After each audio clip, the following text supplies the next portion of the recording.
بارك وسلم كثيرا. أما بعد فأعوذ بالله من الشيطان الرجيم. بسم الله الرحمن الرحيم. الذين إن مكناهم في الأرض أقاموا الصلاة وآتوا الزكاة وأمروا بالمعروف ونهوا عن المنكر ولله عاقبة الأمور. بارك الله لنا ولكم في القرآن العظيم ونفعنا وإياكم بالآيات والذكر الحكيم. اللهم صل على محمد وعلى آل محمد كما صليت على إبراهيم وعلى آل إبراهيم إنك حميد مجيد. اللهم بارك على محمد وعلى آل محمد كما باركت على إبراهيم وعلى آل إبراهيم إنك حميد مجيد.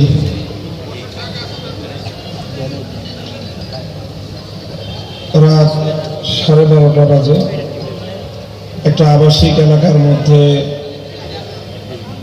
আমরা দীর্ঘ রাত পর্যন্ত মাহফিল চালানোটা অনেক সময় বাধ্য হয়ে করলেও এটা অনেক বিবেচনায় সমীচীন না।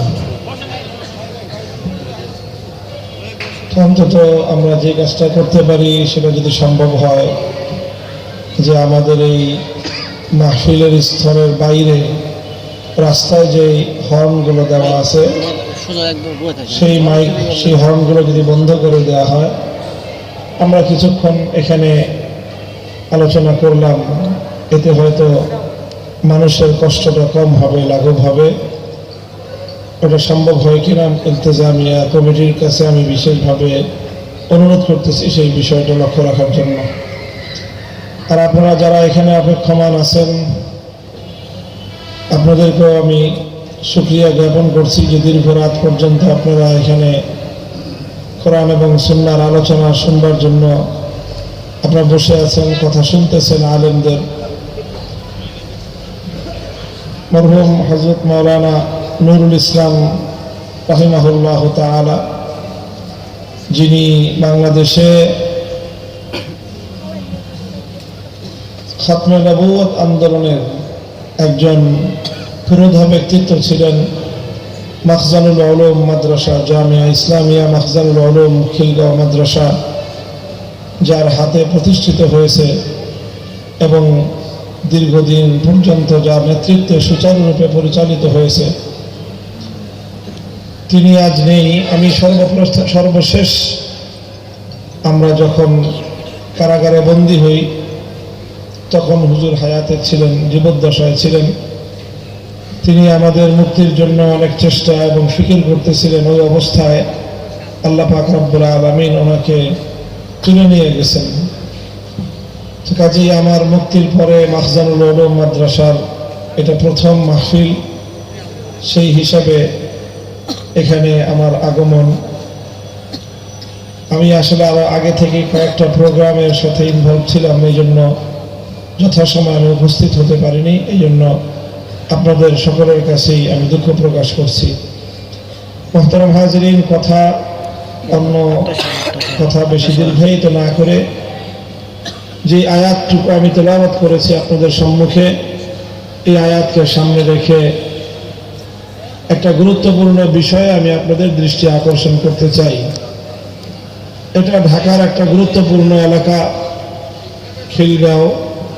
এখানে সচেতন নাগরিকদের বসবাস,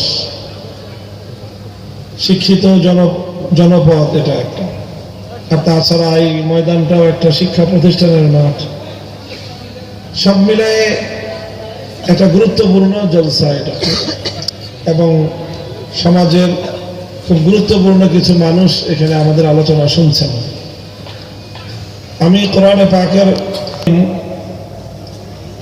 যদি ইমানদার মুমিন মুসলমানদেরকে আল্লাহ ক্ষমতা দেন, রাষ্ট্র ক্ষমতা যদি তারা পায়, তাহলে মুসলমান ক্ষমতাসীনরা ইমানদার ক্ষমতাসীনগণ কিভাবে রাষ্ট্র পরিচালনা করবে সেই ব্যাপারে আল্লাহ পাক রব্বুল আলামিন সুস্পষ্ট একটা গাইডলাইন দিয়েছেন। আল্লাহ বলেছেন, আল্লাযীনা ইম্মাক্কান্নাহুম ফিল আরদি আকামুস সালাতা ওয়া আতাউয যাকাতা ওয়া আমারু বিল মারুফি ওয়া নাহাউ আনিল মুনকার ওয়া লিল্লাহি আকিবাতুল উমুর। আল্লাহ বলেন যে মুমিন ইমানদার তো তারা যাদেরকে আমি আল্লাহ যদি জমিনে রাষ্ট্র ক্ষমতা দান করি তাহলে তারা কয়েকটি কাজ করবে। এক নম্বর কাজ আকামুস সালাত, তারা রাষ্ট্রে সালাত কায়েম করবে, নামাজ কায়েম করবে। যদি ক্ষমতা পায় মুমিনরা, মুমিনদের প্রথম কাজ হলো ক্ষমতা ব্যবহার করে ক্ষমতার সদ্ব্যবহার করবে তারা, সেটা হলো সমাজে এবং রাষ্ট্রে তারা ব্যাপকভাবে নামাজ কায়েম করবে। দুই নম্বর কর্মসূচি হবে তাদের ওয়াতাউয যাকাত, তারা যাকাত ব্যবস্থা প্রতিষ্ঠিত করবে সমাজের মধ্যে, রাষ্ট্রের মধ্যে। তিন নম্বর কাজ হলো ওয়ামারু বিল মারুফ, তারা মানুষকে সৎ কাজের আদেশ দিবে। আর চার নম্বর দায়িত্ব হবে তাদের ওয়া নাহাউ আনিল মুনকার, তারা শরীয়ত গর্হিত অন্যায় এবং অসৎ কাজকে বাধা দিবে, নিষেধ করবে। এই হলো চারটা কথা আল্লাহ পাক রব্বুল আলামিন উল্লেখ করেছেন যে ইমানদাররা ক্ষমতা পেলে তারা কি করবে। এটা খুবই গুরুত্বপূর্ণ একটি আয়াত, বিশেষ করে ওই সকল মানুষদের জন্য যারা ইসলাম সম্পর্কে একটা ভুল ধারণা পোষণ করে। অনেক মুসলমান এমন আছে যে তারা ভুল ধারণা পোষণ করে, আর এই ভুল ধারণার মূল কারণ হলো যে তারা রাজনৈতিকভাবে ভুল কোনো মতাদর্শের অনুসরণ করে। আমার পর্যবেক্ষণ হলো আমাদের সমাজে বর্তমান মানুষের ঈমান সবচেয়ে বেশি নষ্ট হয় রাজনৈতিক কারণে। ঈমান সবচেয়ে বেশি নষ্ট হয় রাজনৈতিক কারণে। আমল নষ্ট হয় নানা কারণে, মানুষের আমল নষ্ট হয় নানা কারণে। মানুষের আমল নষ্ট হয় সাংস্কৃতিক কারণে, মানুষের আমল নষ্ট হয় নিজের মধ্যে প্রবৃত্তির চাহিদার কারণে, নানা কারণে মানুষের আমল নষ্ট হয়। আর সমাজের সবচেয়ে বেশি ঈমান নষ্ট হয় রাজনৈতিক কারণে। এই জন্যই আমি সবসময় রাজনীতির বিষয় নিয়ে আলোচনা করি মাহফিলগুলোতে। আর এই রাজনৈতিক বিষয় নিয়ে আলোচনা করার কারণে কিছু মানুষ ক্ষিপ্ত হয়। কারা ক্ষিপ্ত হয়? ক্ষিপ্ত হয় তারা যারা রাজনৈতিকভাবে মুসলমানদের ঈমান হরণ করে। যেহেতু তারা ঈমান হরণ করার কাজ করে আর আমরা ঈমান রক্ষা করার কাজ করি, এই জন্যই তখন তাদের সাথে আমাদের সংঘাত তৈরি হয়। তারা চায় আমরা যেন মানুষের ঈমান রক্ষা করার চেষ্টাটা না করি, আর তারা যেন মানুষের ঈমানটা ধ্বংস করতে পারে। আর আমরা চাই যে কোনো মূল্যে যারা ঈমান ধ্বংসকারী তাদেরকে মোকাবেলা করব, তাদেরকে রুখে দিয়ে আমরা সর্বসাধারণ সরল প্রাণ মুসলমানদের ঈমান রক্ষা করার চেষ্টা করব। এটা খুব সরাসরি কথা। আমার এইসব বিষয়ে রাগ ডাক রেখে কথা বলে লাভ নেই। আমি পরিষ্কার কথা বলি, মাহফিলগুলোতে রাজনীতি নিয়ে আমি আলোচনা করি, তবে আমার রাজনৈতিক আলোচনা কোনো দলীয় রাজনীতির আলোচনা আমি করি না। আলেমরা আমাদের কেউ বলবো যারা আলোচনা করেন, অনেকে আছে আমাকে দেখে রাজনৈতিক আলোচনায় উদ্বুদ্ধ হন, তাদেরকে আমি বিশেষভাবে বলবো মাহফিলগুলোতে অবশ্যই যেই সকল রাজনৈতিক কারণে মানুষের ঈমান ধ্বংস হয় সেই বিষয়গুলোতে সরল প্রাণ মানুষকে সতর্ক করতে হবে। রাজনীতির সেই কথাগুলো তো বলতেই হবে আমাদেরকে ইমানে দায়িত্ব পালনের কারণেই, তবে দলীয় রাজনীতির কথা মাহফিলগুলোতে আলোচনা না করাই ভালো। মুহতারাম হাজিরিন, যে কথাটা আমি বললাম যে রাজনৈতিক কারণে মানুষের ঈমান সবচেয়ে বেশি নষ্ট হয়। যেরকম ধরেন, আমি যে বিষয়টায় কোরআনের আয়াত আলোচনা করলাম এবং কোরআনের আয়াতের অনুবাদ বললাম, সেই অনুবাদের প্রেক্ষিতে দেখা গেল যে আল্লাহ পাক রব্বুল আলামিন এখানে ঈমানদাররা রাষ্ট্র ক্ষমতা পেলে তাদের কি কাজ হবে। আপনারা মঞ্চে নড়াচড়া করলে মানুষরা আমার কথা বাদ দিয়ে ওগুলো দেখে, এটা স্বাভাবিক মানুষের। আর আপনারা কি হয়েছে, আমি কথা বলতেছি, এখানে হয়তো কেউ একজন আসছে, ওদিকে তাকা থাকেন কেন, এদিকে লক্ষ্য করেন আপনারা। তো বলতেছিলাম যে কোরআনের যে আয়াত আমি আপনাদের সম্মুখে তেলাওয়াত করেছি, সূরাতুল হজ্জের 41 নম্বর আয়াত। এখানে আল্লাহ পাক রব্বুল আলামিন মুমিন মুসলমান ঈমানদার ব্যক্তিরা রাষ্ট্র ক্ষমতা পেলে তারা কি কাজ করবে সেই আলোচনাটাই আল্লাহ করেছেন। সুনির্দিষ্টভাবে আল্লাহ 4টা কথা উল্লেখ করেছেন: নামাজ কায়েম করা, যাকাতের বিধান বাস্তবায়ন করা, সৎ কাজের আদেশ দেওয়া, শরীয়ত বিরোধী কাজে নিষেধাজ্ঞা আরোপ করা। এই 4টা কাজ হবে রাষ্ট্র ক্ষমতা প্রাপ্ত ব্যক্তি ঈমানদারদের সর্বপ্রথম কাজ। আচ্ছা, এবার আপনারা আমার প্রশ্নের জবাব দেন। নামাজ কায়েম করা এটা কি কোনো ধর্মীয় কাজ মনে হয় আপনাদের কাছে? অবশ্যই ধর্মীয় কাজ। এটার সঙ্গে ইসলামের সম্পর্ক আছে না নাই? যাকাতের বিধান বাস্তবায়ন করা, এটার সঙ্গে ইসলামের সম্পর্ক আছে না নাই? তাহলে রাষ্ট্র ক্ষমতা প্রয়োগ করে নামাজ কায়েম করতে হবে এবং যাকাতের বিধান বাস্তবায়ন করতে হবে বলে আল্লাহর কোরআন ঘোষণা দিল। সুতরাং রাষ্ট্রের সাথে ধর্মের সম্পর্ক আছে না নাই? ইসলাম অনুযায়ী রাষ্ট্র ব্যবস্থা কোনোদিনও ধর্মের বাইরে যেতে পারে না, ইসলামের বাইরে যেতে পারে না। তাহলে ইসলাম এটা হলো একটা পূর্ণাঙ্গ জীবন ব্যবস্থা।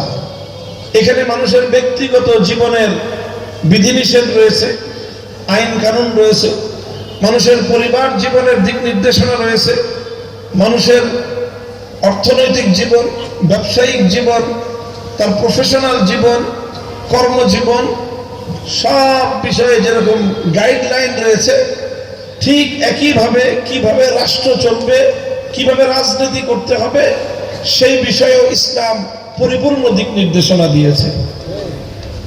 এই কারণেই রাষ্ট্র এবং রাজনীতি কোনোদিনই ইসলাম থেকে বিচ্ছিন্ন হতে পারে না। প্রত্যেকটা পার্ট হলো ইসলামের এক একটা অঙ্গ, ইসলামের এক একটা অংশ। কাজেই জীবনের কোনো একটা পার্টকে যদি কেউ ধর্ম থেকে, ইসলাম থেকে আলাদা করতে চায়, তাহলে সে ইসলামের অঙ্গহানি করলো। কেউ যদি বলে যে মানুষের ব্যক্তিগত জীবন ইসলাম অনুযায়ী চলতে পারে না, সে যেরকম ইসলামের একটা অঙ্গহানি করলো। কেউ যদি বলে যে পরিবারের পরিচালনার ক্ষেত্রে ইসলাম অনুযায়ী নির্দেশনা পালন করা যাবে না, সে যেরকম ইসলামের একটা অঙ্গহানি করলো। কেউ যদি বলে রাষ্ট্র এবং রাজনীতিতে ইসলামকে জড়ানো যাবে না, সেও ইসলামের অঙ্গহানি করলো। মুহতারাম হাজিরিন, আমার এতক্ষণের আলোচনার সার কথা হলো যে ইসলাম অনুযায়ী যদি মুসলমানরা রাষ্ট্র ক্ষমতা পায়, তাহলে সেই রাষ্ট্র ক্ষমতা কোনোভাবেই ইসলামের বাইরে যেতে পারে না। এই কারণেই আমরা বলি, ইসলামকে যদি কেউ বুঝে থাকে, যদি কেউ ইসলামের আদর্শকে বুঝে থাকে, কেউ যদি ইসলামের জীবন ব্যবস্থার পূর্ণাঙ্গতাকে বিশ্বাস করে থাকে, সে আর কিছু হলেও অন্তত রাজনৈতিক ক্ষেত্রে ধর্মনিরপেক্ষ হতে পারে না। সে তার পক্ষে সেকুলার হওয়া সম্ভবই না। বলবেন কেন সম্ভব না?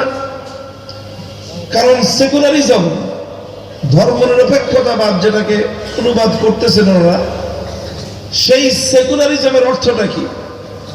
সেকুলারিজমের বিভিন্ন ব্যাখ্যা আছে, কিন্তু সেকুলারিজমকে মূল যে ব্যাখ্যায় উপস্থাপন করা হয় সেটা হলো এই যে রাষ্ট্রের সাথে ধর্মের কোনো সম্পর্ক থাকতে পারবে না। রাষ্ট্রের সাথে ধর্মের কোনো সম্পর্ক থাকতে পারবে না। রাষ্ট্র চলবে রাষ্ট্রের মতো, ধর্ম চলবে ধর্মের মতো। রাষ্ট্র ব্যবস্থার সঙ্গে ধর্মের বিধিবিধানের কোনো সম্পর্ক থাকতে পারবে না।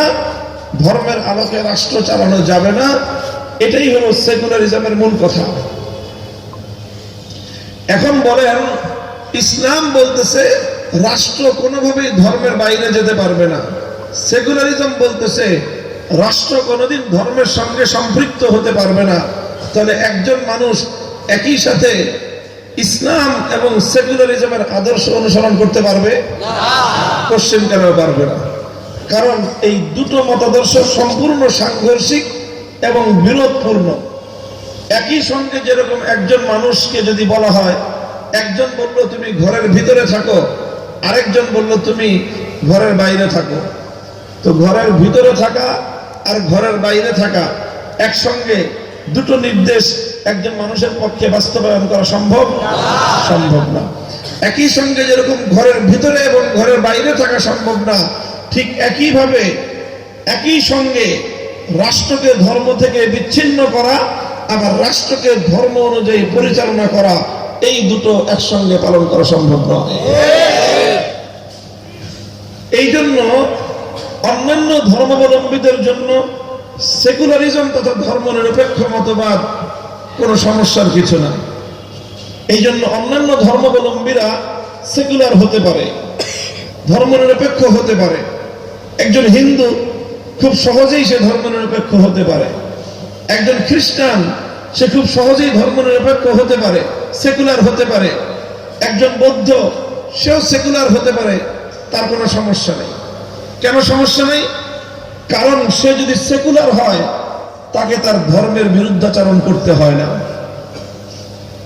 একজন হিন্দুকে সেকুলার হতে হলে তার ধর্মের নির্দেশ অমান্য করতে হয় না।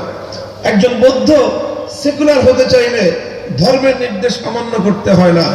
একজন খ্রিস্টান সেকুলার হতে চাইলে, ধর্মনিরপেক্ষ হতে চাইলে তাকে তার ধর্মের কোনো নির্দেশ অমান্য করতে হয় না। কেন হয় না? কারণ হিন্দু, বৌদ্ধ, খ্রিস্টান কোনো ধর্মই, অন্য কোনো ধর্মই তার ধর্মাবলম্বীকে এই কথা বলে নাই যে তোমার রাষ্ট্রকে তুমি ধর্ম অনুযায়ী চালাও। এই নির্দেশ হিন্দু ধর্মেও নাই, বৌদ্ধ ধর্মেও নাই, খ্রিস্ট ধর্মেও নাই। এই জন্য অন্যান্য ধর্মাবলম্বীরা চাইলে ধর্মনিরপেক্ষ হতে পারে। সে ধর্মনিরপেক্ষও হতে পারে, তার ধর্ম ঠিক থাকে, কারণ তার ধর্মের মধ্যে রাষ্ট্রকে ধর্ম অনুযায়ী পরিচালনা করবার কোনো বিধান নাই। এই জন্য একজন হিন্দু যদি ধর্মনিরপেক্ষ হয় কোনো সমস্যা নাই, সে ধর্মনিরপেক্ষ আদর্শ মানতে পারলো, আবার হিন্দুও থাকতে পারলো। সে রাষ্ট্রকে ধর্ম থেকে আলাদা রাখতে পারলো, এই কারণে ধর্মনিরপেক্ষ হলো। আর হিন্দু ধর্মের কোনো বিধান লঙ্ঘন হলো না, এই জন্য সে হিন্দুও থাকতে পারলো।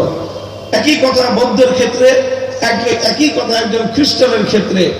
এই জন্য অন্যান্য ধর্মাবলম্বীরা, হিন্দু, বৌদ্ধ, ইহুদি, খ্রিস্টান সবাই ধর্মনিরপেক্ষ হতে পারে, কিন্তু মুসলমান কোনোদিন সেকুলার ধর্মনিরপেক্ষ হতে পারে না। কারণ মুসলমান যখনই ধর্মনিরপেক্ষ অথবা সে সেকুলার হতে চাইবে, তখন তাকে যে কোনো একটা নির্দেশ পালন করতে হবে এবং আরেকটা নির্দেশ থেকে অমান্য করতে হবে। যদি সে সেকুলারিজমের আদর্শ ধারণ করে, সেকুলার আদর্শ যদি পালন করে, ইসলামের আদর্শ বর্জন করতে হবে। ইসলামের আদর্শ যদি পালন করে, সেকুলার আদর্শ বর্জন করতে হবে। মুহতারাম হাজিরিন, এখন কেউ প্রশ্ন করতে পারেন যে এই যে আমাদের দেশে এত ধর্মনিরপেক্ষ মানুষ সব দিন মুসলমান, আমাদের দেশে যারা ধর্মনিরপেক্ষ রাজনীতি করে এরা তো সব মুসলমান, তো এদের তো ইসলামও আছে আবার সেকুলারিজমও আছে। তো আপনি যে করেছেন থাকতে পারেন, এই যে আছে, কথা তো হলো এই জায়গায় আছে তো সেকুলার, কিন্তু ইমান কতটুকু আছে? আছে তো সেকুলার, তারা তো দাবি করে যে তারা সেকুলার, তারা তো দাবি করে তারা ধর্মনিরপেক্ষ, তারা মুসলমান কতটুকু আছে এটাই তো প্রশ্নের বিষয়। আর এই জন্য আমি বলেছিলাম যে রাজনৈতিক কারণেই মুসলমানদের সবচেয়ে বেশি ঈমান ধ্বংস হয়।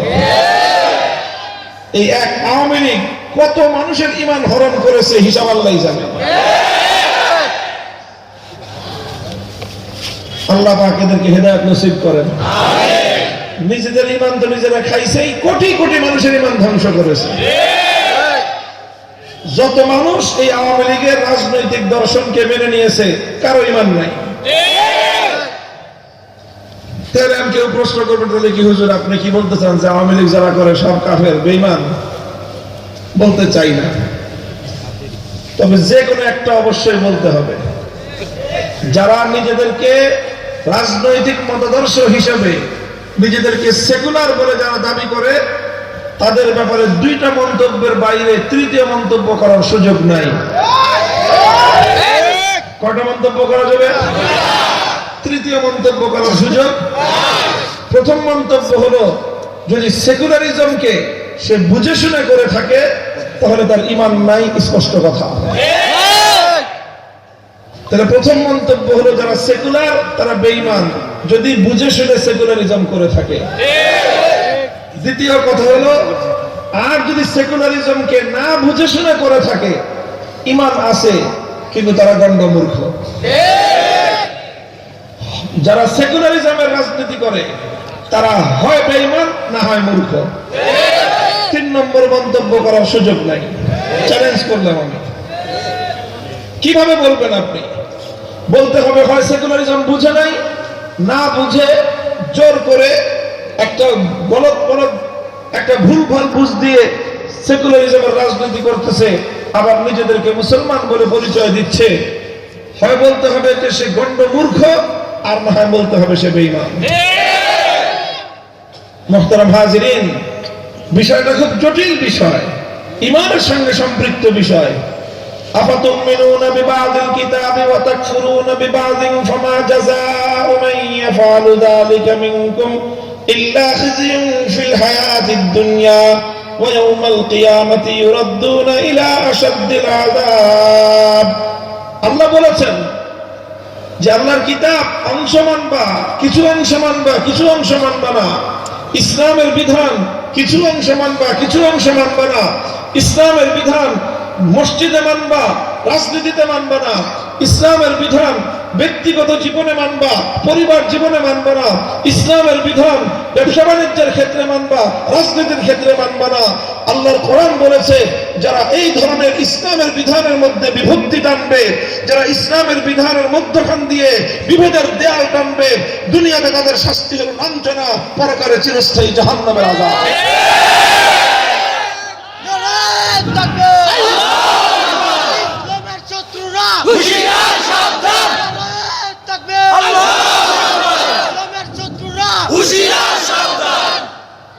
তবে আমাদের দেশের ধর্মনিরপেক্ষতাবাদী রাজনীতিবিদ যারা, মুসলমান যারা, সব আসলে মূর্খের দল। তারা বুঝে না, বা অথবা বুঝলেও বিষয়টাকে তালগোল পাকায় নিজেরাও একটা ধোকার মধ্যে আছে, হাজার হাজার মানুষকে ধোকার মধ্যে ফেলে সেই মানুষগুলোর ঈমান ধ্বংস করবার পায় তারা চালাচ্ছে। এই বিষয়টার সমাধান হওয়া দরকার, এই বিষয়টা থেকে বের হয়ে আসা দরকার।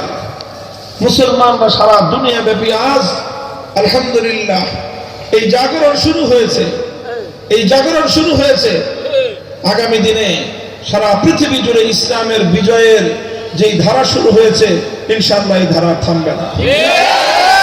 খোরাসান থেকে ইসলামের বিজয়ের যে ধারাবাহিকতা শুরু হয়েছে, সিরিয়া পর্যন্ত সেই বিজয়ের ধারা পৌঁছে গেছে। দামেস্ক বিজয় হয়ে গেছে। দামেস্কের মিনারাতুন বাইজা, সেই শুভ্র সাদা মিনার মুসলমানদের দখলে এখন। ইনশাআল্লাহ সেই দামেস্কের শুভ্র সাদা মিনার থেকে হযরত ঈসা আলাইহিস সালাতু ওয়াস সালামের আবির্ভাব হবে, হযরত মাহদী আলাইহিস সালামের আত্মপ্রকাশ ঘটবে। বিষয়গুলো যেভাবে ঘটছে, আগামীর বিশ্ব হবে ইসলামের বিশ্ব ইনশাআল্লাহ। কাজে এই সময়টায় বড় প্রয়োজন, আমরা যারা বাংলাদেশে আছি, ধর্মপ্রাণ মুসলমানদের বাংলাদেশ, 90% মুসলমানদের বাংলাদেশ, এই বাংলাদেশটা